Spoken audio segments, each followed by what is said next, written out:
അസ്സലാമു അലൈക്കും വറഹ്മത്തുള്ളാഹി വബറകാതുഹു. വളരെ പവിത്രമായ ഒരു മാസത്തിലേക്ക് കടക്കുകയാണ്.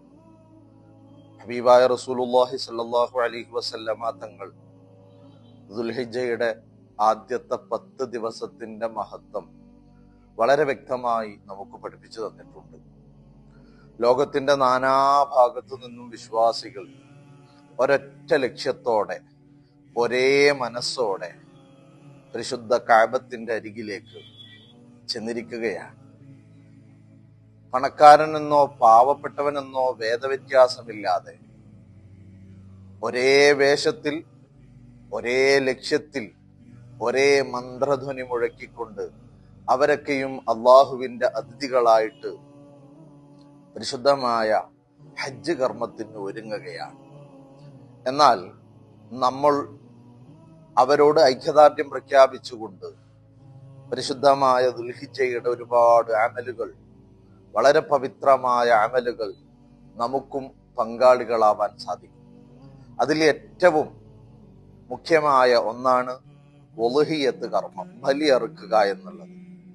ബലിയറുക്കാൻ ഉദ്ദേശിച്ചവർ പരിശുദ്ധമായ ദുൽഹിജ്ജ മാസപ്പിറവി കണ്ടു കഴിഞ്ഞാൽ നഖമോ അതുപോലെ തന്നെ മുടി, തൊലി ഇതൊന്നും മനഃപൂർവം പിന്നീട് നീക്കം ചെയ്യാൻ പാടുള്ളതല്ല.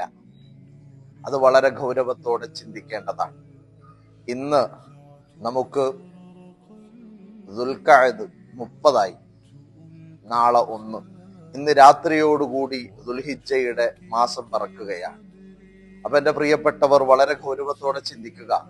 അറുക്കാൻ ഉദ്ദേശിച്ചവരാണ് എങ്കിൽ, ബലിയറുക്കാൻ ബലികർമ്മത്തിന് ഉദ്ദേശിച്ചവരാണെങ്കിൽ അവർ സ്വമേധയാ മനഃപൂർവം അറിഞ്ഞുകൊണ്ട് ഇത്തരത്തിലുള്ള നീക്കം ചെയ്യലുകളൊക്കെയും മുൻകൂട്ടി തന്നെ ചെയ്ത് ഈ 10 ദിവസം അതൊക്കെ അങ്ങ് മാറ്റിവെക്കുക.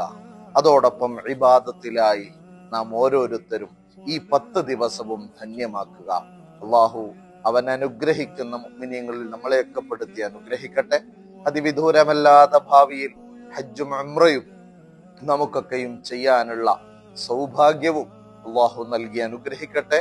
ഈ വർഷം ഹജ്ജിനായി ഒരുങ്ങിയവർക്കൊക്കെയും നല്ല റാഹത്തോടെ മഖ്ബൂലും മബ്റൂറുമായ ഹജ്ജും ഉംറയും മർളിയായ സിയാറയും ചെയ്ത് സന്തോഷത്തോടെ തിരിച്ചു കുടുംബത്തിലെത്താൻ അല്ലാഹു തൗഫീഖ് നൽകി അനുഗ്രഹിക്കട്ടെ.